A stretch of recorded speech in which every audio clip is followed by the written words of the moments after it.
The Stars and Stripes show is brought to you by the U.S. Embassy.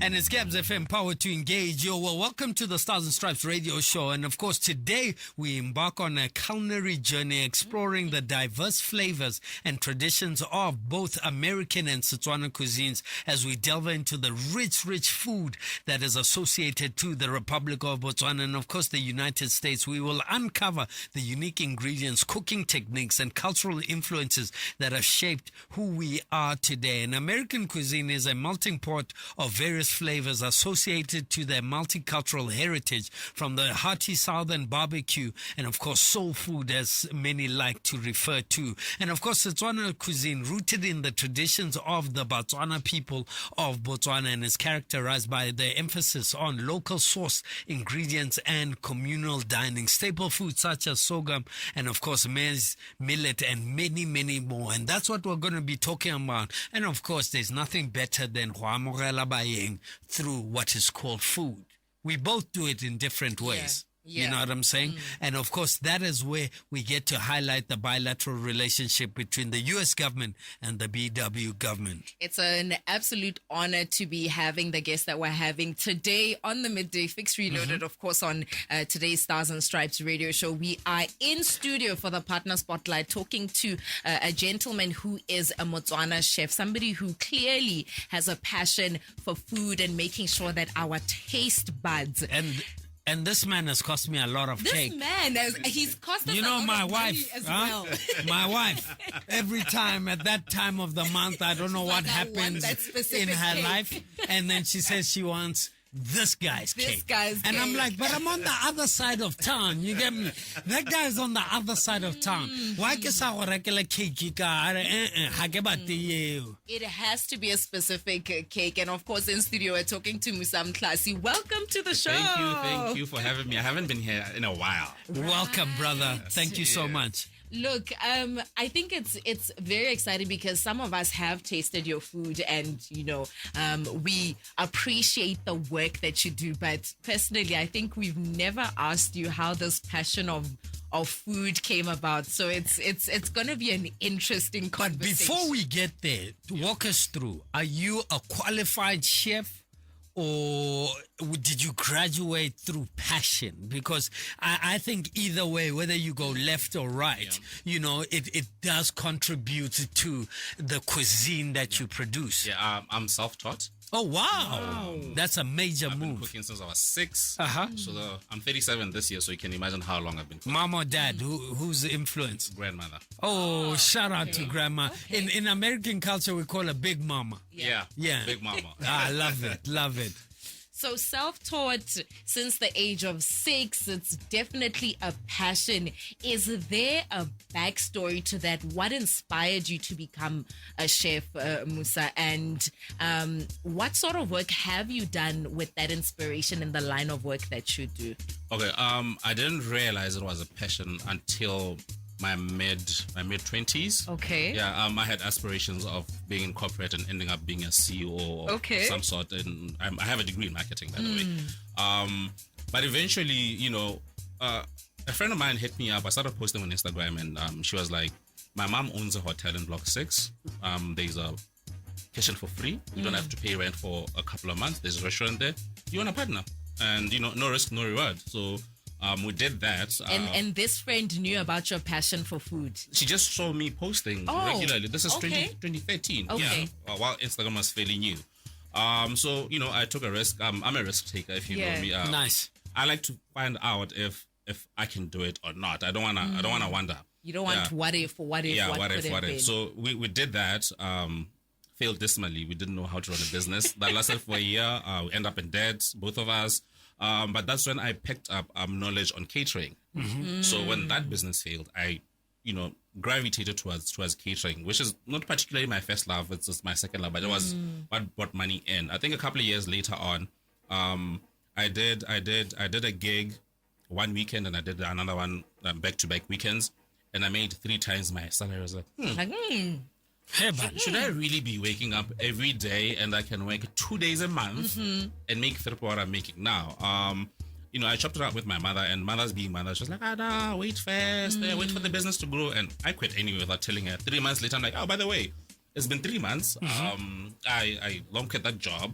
I've been paying my rent. It's just like, okay, fine, makes sense. I'll support you. You know, even when I bought my mobile kitchen back then, she's the one that spotted me the money. Then, and I got it, and you know, the box event catering was born. And then people kept just saying, you should bake. You know, there aren't a lot of dudes that bake in Gets. I'm like, it's too scientific. You know, I cook out of feeling. I don't want to bake. I don't want to measure stuff and whatever. And post-COVID, about 2 years ago, I was like, you know, I'm bored. You know, let me just try and bake a cake. And lo and behold, my first attempt at a carrot cake wasn't bad. You know, I floated it around friends and just, you know, acquaintances, and people were like, I know the flavor is really nice, but it's a little bit dense. Me being me, I have some level of obsessive nature, especially when it comes to work. I always try and get things perfect. I was like, you know, I'm pretty sure I can do better than this. I get my hang up like Sabui. That's me all the time. So second attempt, there's still the recipe we use now at Musa's Cafe. And then I tried our Death by Chocolate. Took me 2-3 attempts to get to where I wanted, but the first one was pretty good as well. And then, you know, it just, you know, snowballed from there. I now make a couple of other pastries as well. Just, you know, I teach myself. I attend the University of YouTube and Culinary Arts of I graduated there too as well. So that's just basically it. And obviously I'm here now because of the American Embassy. We started in December. So let's just start it short. Let's talk about the journey of food. You know, food has so many different, let's call it a rainbow nation for lack of a better word. And there's so many diverse cultures. You look at French fries, which are, you know, are originally from France. And then you look at things like hamburgers, which are originally from the US, and pizza. And then there's the street culture.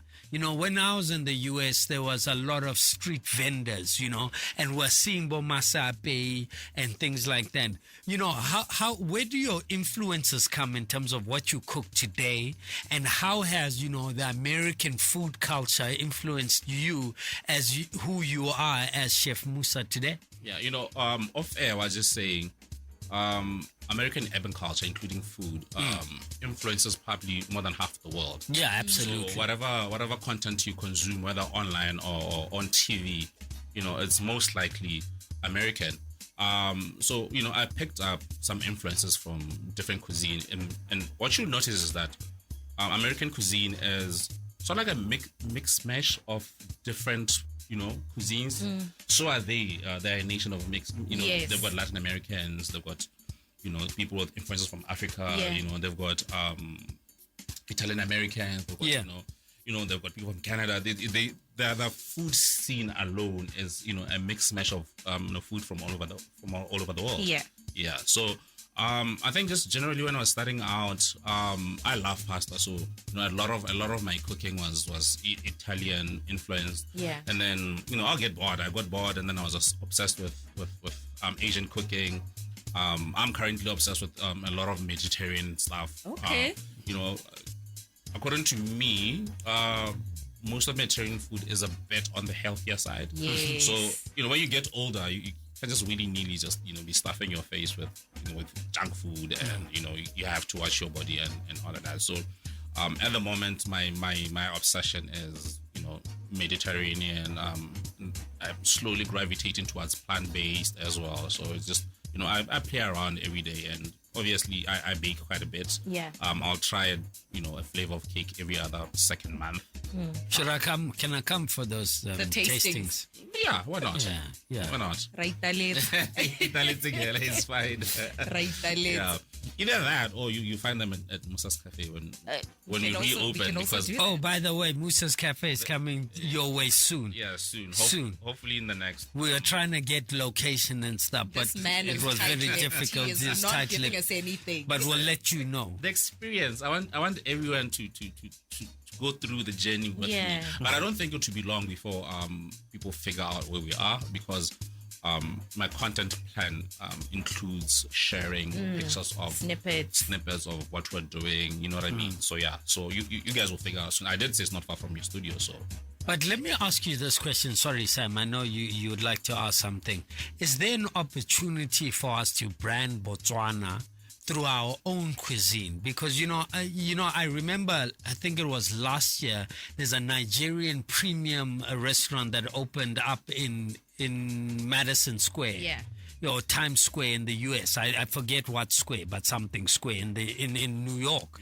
Yeah. Do you see an opportunity for us now to carry, and put our food and our cuisine on the global market? Because as Samantha rightfully said, our food can be associated to organic. Yeah. You know what I'm saying? Do you see that in your spaces from your vantage point? Definitely. Personally, I think it's high time.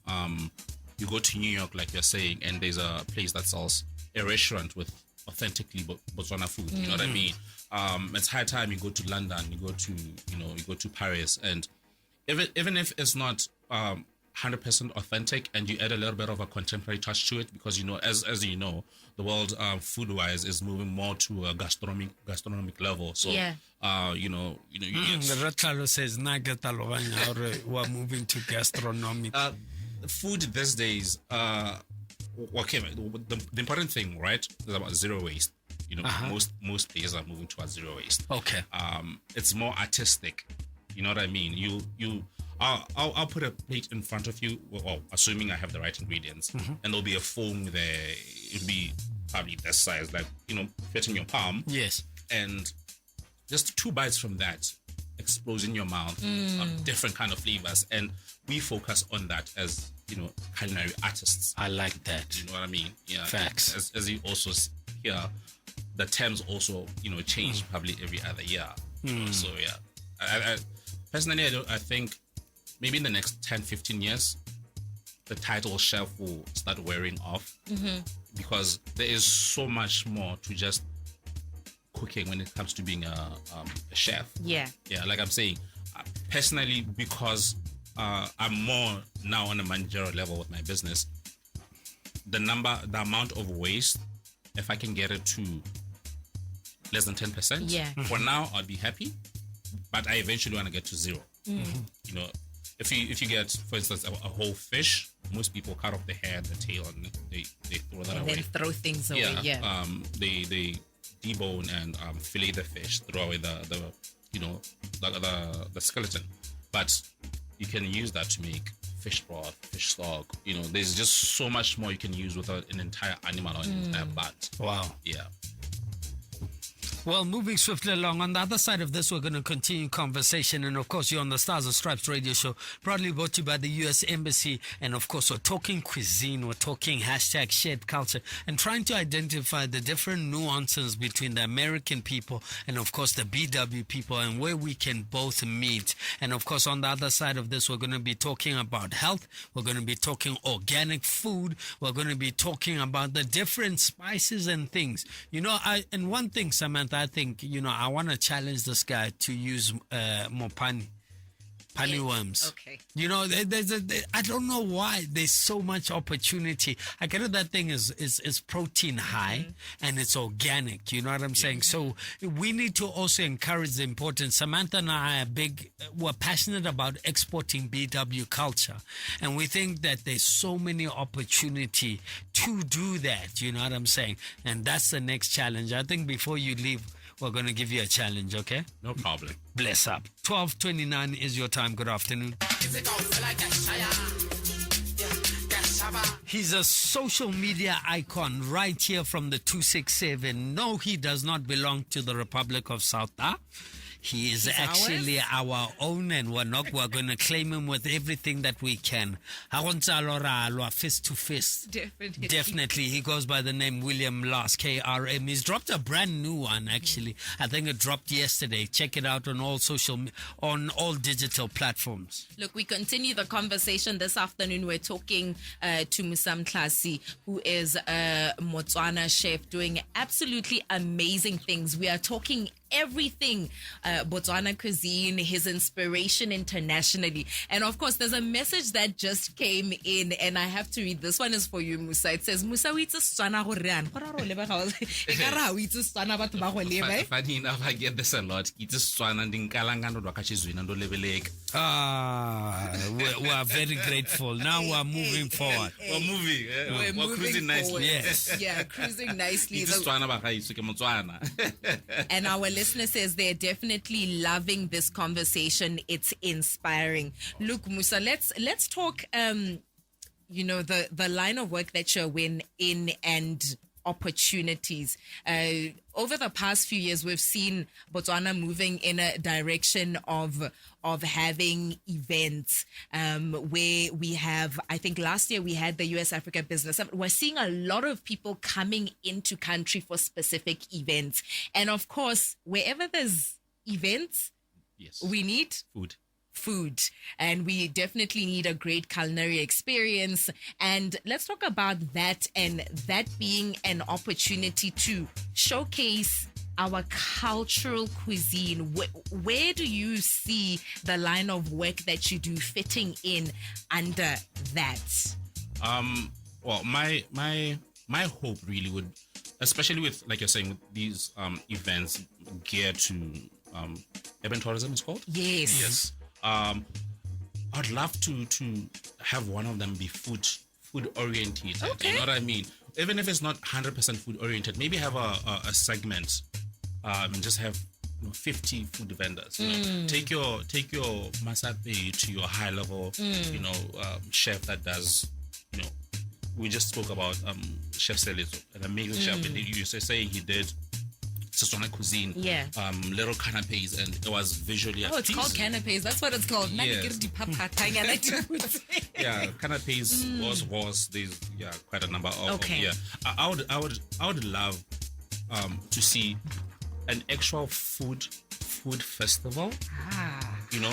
That covers a entire plethora of food, from like I said, from Hela Masapi, Hello Rixang, your 35-40 plate on the street being catered for, to people that like fancier stuff, you know what I mean? Let's invite BMC, and then they showcase the zero tooth beef, which is difficult to get for a local, a layman just walking into a store. You can hardly ever get zero tooth, and it is amazing, by the way, if you've never had zero. That's why people in Europe rave about Botswana beef, and a regular Botswana hasn't had zero tooth beef before. So my dream would, every event, let's have a segment for food. You know what I mean? Give them free stalls, or subsidize it, however it suits anyone, and however it works. Obviously, it's always a funding thing, but let's make space for it. We can start with just 20. Every event. By the time the year ends, probably get to 50 to 100, and then in a couple of years, it's a full-on food event. You walk, I don't know, half a kilometer from one end to the other, and just food.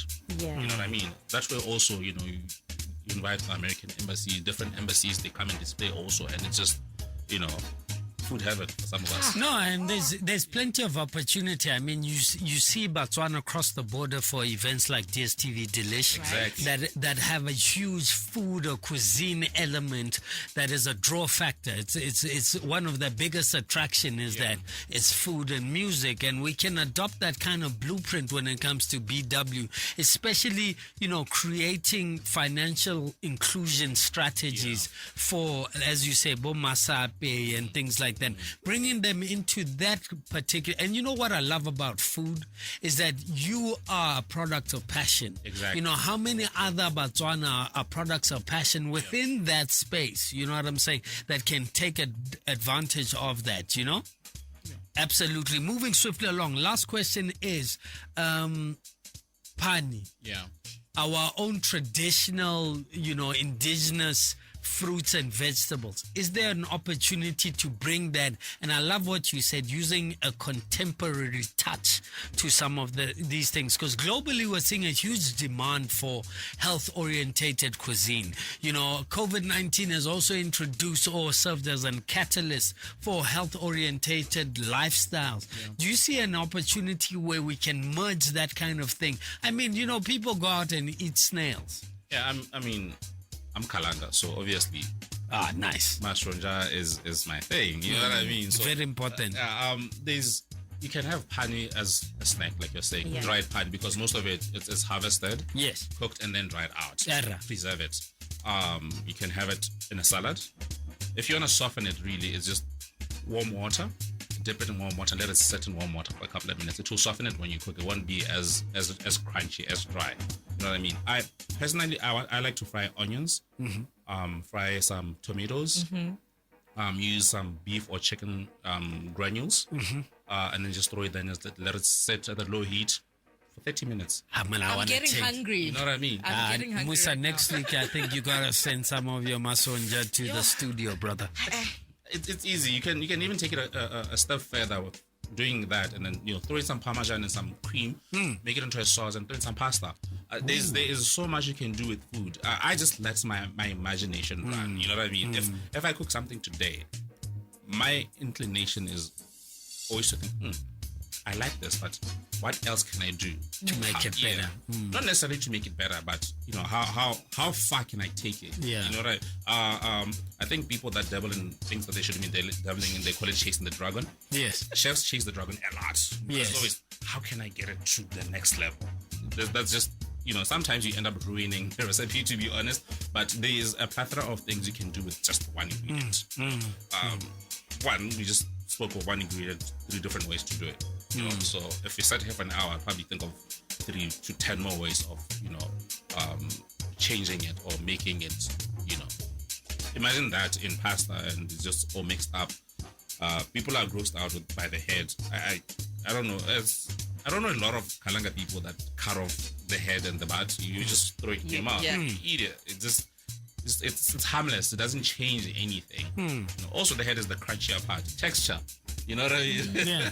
And I think you could make like a basil pesto with pani for some reason. Actually, you know what I'm saying? You know, like a basil pesto that can work. Pani pesto.